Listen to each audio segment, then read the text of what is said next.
Welcome back. You're watching Network Africa. The Italian Coast Guard has recovered 15 bodies and rescued more than 2,700 boat migrants off the coast of Libya.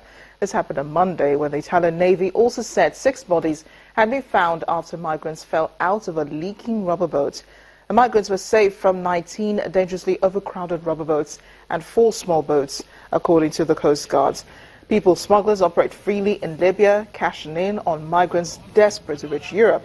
Last week, calmer seas and Libya's lawlessness opened the way for smugglers to ship about 13,000 migrants across the Mediterranean in just 4 days.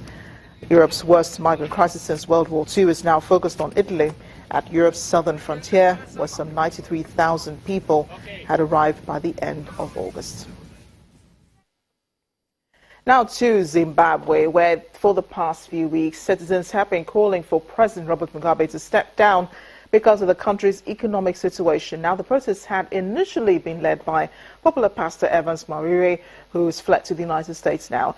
President Robert Mugabe has attempted to clamp down on the protests and promised to remain in power, warning protesters there will be no Arab Spring in Zimbabwe.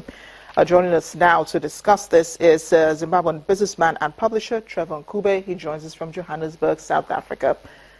Mr. Nkube, thank you for joining us on Network Africa. Thank you for having me. Now, being in South Africa, what's it like watching what's going on in your home country? I'm in and out of Zimbabwe. For instance, I was in Zimbabwe until last week, Friday. So I have a reasonably intimate idea of what's taking place in Zimbabwe. I mean, so being both in and outside, it's pretty painful, first of all, to view the kind of poverty that is in Zimbabwe, the kind of difficulties that the people have to endure. For instance, poor electricity supply, poor water supply, people having to depend on boreholes or having to buy water. I mean, that is what is happening at the present moment.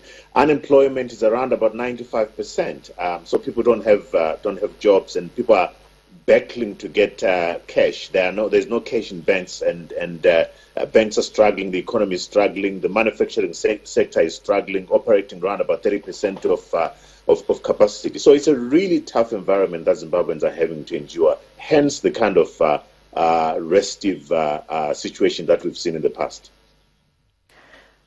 Mr. Nkube, thank you so much for bringing us up to speed on what's going on in Zimbabwe. We'd like to have this discussion with you once again, if you don't mind. Thanks for joining us on Network Africa. And that's the program today. Thanks for watching. I am Amarachi Ubani.